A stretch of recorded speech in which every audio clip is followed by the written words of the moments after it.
Salut à tous, alors suite au sondage sur Facebook, je me suis rendu compte qu'il y avait quand même pas mal de questions autour des corrections de lunettes, comment ça marche et tout le jargon qu'il y a autour, et donc je vais essayer de vous expliquer un grand nombre d'éléments là-dessus. C'est tellement condensé que je pense que ça risque de faire deux, voire peut-être même trois vidéos, donc je compte sur votre retour pour améliorer les deux prochaines vidéos qui vont arriver dans les jours à venir. Donc dans un premier temps, dans cette vidéo, on va plutôt parler du coup des sciences, des maths, et plutôt d'un certain modèle de lunettes qui va être les lunettes graduées en MOA. Dans la deuxième vidéo, je vais plutôt faire des cas un peu plus concrets et les lunettes qui sont graduées en milliradians. Comme ça, tout le monde sera content, tout le monde, quel que soit le possesseur de lunettes, vous avez soit des lunettes en MOA, soit des lunettes en milliradians, donc tout le monde sera content. Donc voilà, c'est parti pour la première partie. Alors on va partir d'un fait scientifique. Ce fait scientifique, c'est que tout le monde sait que la lumière se déplace en ligne droite. Un autre fait scientifique que tout le monde connaît, eh bien la balle, lorsqu'elle quitte le canon, va avoir tendance à être soumise à un grand nombre de forces. Ces forces vont avoir tendance à faire quoi? À la faire ralentir, mais également à la faire chuter. Donc une lunette, c'est un instrument optique qui va nous permettre de compenser la chute du projectile, en changeant l'angle par lequel la lumière va se propager. Alors, il faut se dire une chose, c'est qu'une lunette est réglée à une certaine distance. Qu'est-ce qu'on va appeler réglé? Eh bien, le point visé et le point touché. Et donc, qu'est-ce que ça veut dire ça scientifiquement? Eh bien, que l'axe optique pris par la lumière, du coup, va venir croiser la trajectoire du projectile en un point. Et ce point se situe à une certaine distance, et donc c'est à la distance à laquelle je suis réglé. Donc, par exemple, dans l'exemple qu'on a vu là juste avant, la lunette était réglée à une distance de 1000 mètres.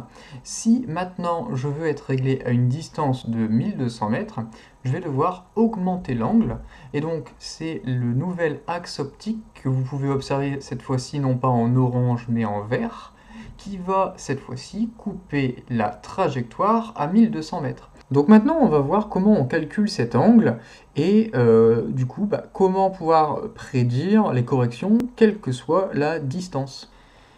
Alors du coup, pour prédire la trajectoire, d'abord il faut la calculer. Donc pour ça, il faut utiliser un calculateur balistique. Alors il en existe une multitude. Certains sont plus précis que d'autres, certains sont plus agréables à utiliser. Vous utilisez celui que vous voulez. Moi, j'utilise en particulier le logiciel qui m'a été fourni dans un livre, qui est le logiciel Apply Ballistic. C'est fourni dans un des livres de Brian Litz, qui est un ingénieur balisticien. Alors par contre, dans cette vidéo, je ne vais pas vous apprendre à vous servir du logiciel balistique. Ça sera l'objet d'une autre vidéo que je vais sûrement faire plus tard. Là, je vais plutôt apprendre à corriger les lunettes, donc du coup à retraiter l'information que m'a donné le calculateur balistique. Si vous avez du mal avec le calculateur balistique, laissez-moi un petit commentaire en bas et puis je vais peut-être essayer de vous aiguiller, ou bien alors tout simplement armez-vous un petit peu de patience et attendez la vidéo dans laquelle je vais expliquer comment on se sert d'un calculateur balistique. Donc là, ce que vous pouvez observer, c'est donc les résultats du calcul balistique, pour mon cas en particulier, et vous pouvez remarquer que la trajectoire, donc qui est la quatrième colonne, indique 0 pour 100 mètres. Alors ce 0, c'est vraiment quelque chose de très important. Ça veut dire que j'ai zéroté ma lunette à cette distance. Alors je vais expliquer le terme zéroté. Zéroté, ça veut tout simplement dire que c'est la distance à laquelle j'ai mis l'origine de ma tourelle. Sur beaucoup de tourelles, on est capable de dévisser la tourelle et de pouvoir l'aligner sur un cran en particulier. Souvent, on le met sur le 0. Ça nous permet, si par exemple on décide de tirer à 400 mètres, donc de pouvoir partir d'une valeur fixe pour le régler pour le 400 mètres. Si maintenant je veux retourner à 100 mètres, c'est très simple. Je fais un certain nombre de tours et je viens le raligner sur le 0 et donc du coup je suis de nouveau réglé à 100 mètres. C'est vraiment très très important cette notion de zérotage, et si quelqu'un ne zérote pas correctement sa lunette, c'est vraiment merdique pour aller chercher à longue distance.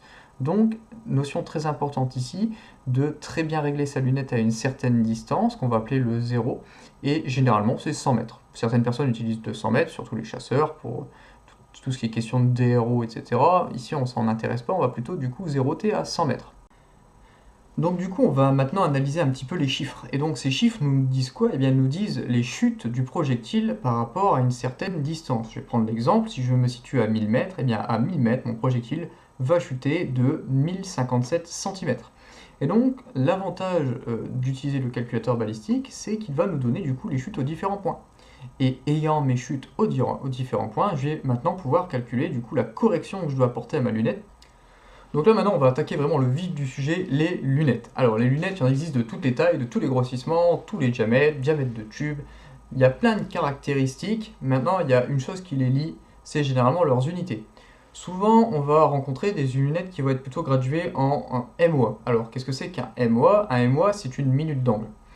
Tout le monde connaît les angles, tout le monde a été au collège, je suppose, voire même plus au lycée, plus tard. Vous en avez bouffé toute votre vie, généralement, des angles. Par exemple, on sait qu'un angle droit, c'est 90 degrés. Maintenant, ce qui se passe, c'est que utiliser des degrés, c'est une unité qui va être trop grosse pour nos corrections. Parce que ce qui se passe, c'est qu'on fait des corrections qui vont vraiment être très fines pour pouvoir croiser la trajectoire. Et donc, le degré se révèle être une unité trop grande. Donc, qu'est-ce qu'on a fait? On a tout simplement dit, voilà, je vais prendre mes degrés et puis je vais créer une unité qui va être encore plus petite. Comme si on prenait, par exemple, j'ai le kilo et puis je veux un truc plus petit, je vais inventer les grammes. Voilà, c'est le même principe. On a pris un degré, puis on l'a coupé en 60 petits morceaux. Et bien, ces 60 petits morceaux sont devenus des minutes d'angle. Et donc, une minute d'angle, c'est 1/60e de degré. Donc, si vous me suivez bien, si je prends 60 MOA, 60 minutes d'angle, et c'est égal à 1 degré. Donc, sur ce principe-là, c'est très simple, pas de problème. Maintenant, cette unité est plutôt une unité qui vient du monde anglo-saxon. Elle a quelque chose de particulier, c'est que cet angle de 1 MOA va me donner une correction de 1 inch à 100 yards. Donc, on va traduire ça un petit peu dans nos unités européennes pour que tout le monde comprenne bien. 1 inch, c'est 25,4 mm et 100 yards, c'est 91,44 mètres, si je ne me trompe pas.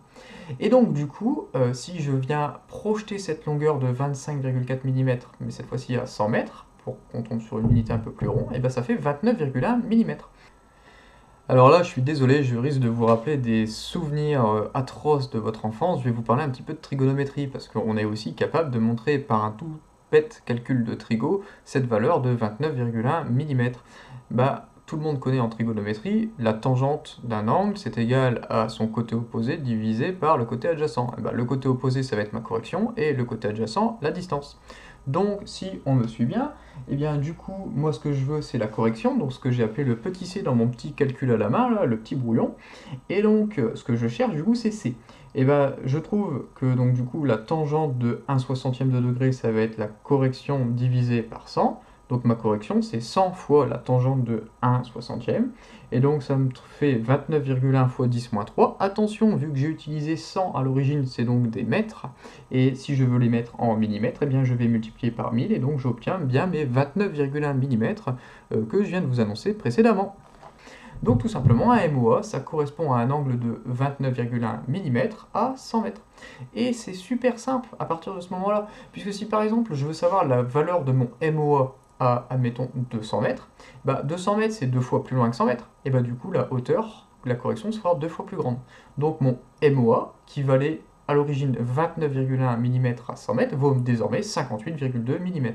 Je pense que vous avez compris, donc si jamais je vous dis quelle est la valeur d'un MOA à 1000 mètres, 1000 mètres c'est 10 fois plus loin que 100 mètres, donc mon 29,1 mm va se transformer en 291 mm.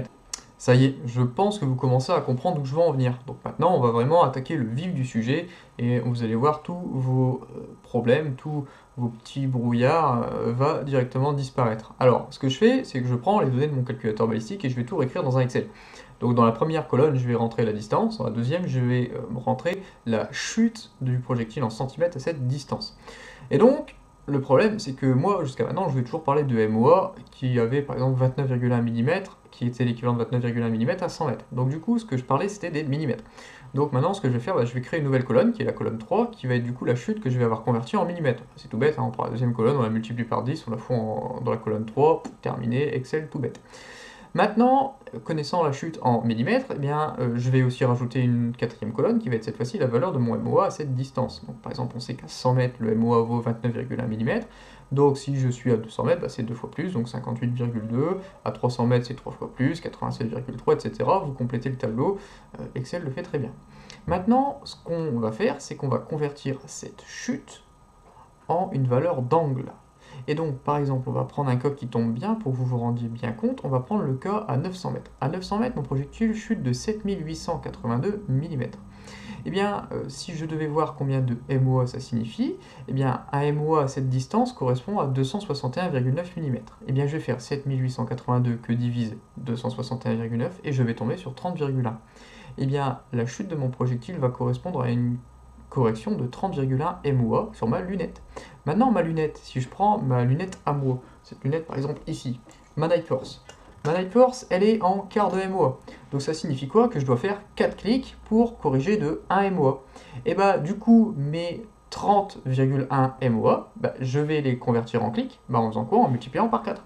Donc mon 30,1 x 4 va me donner 120 clics. Et bah voilà, si j'étais réglé à 100 mètres, en plein dedans, plein dans le mille, et maintenant je veux tirer à 900 mètres, et je vais cliquer 120 clics.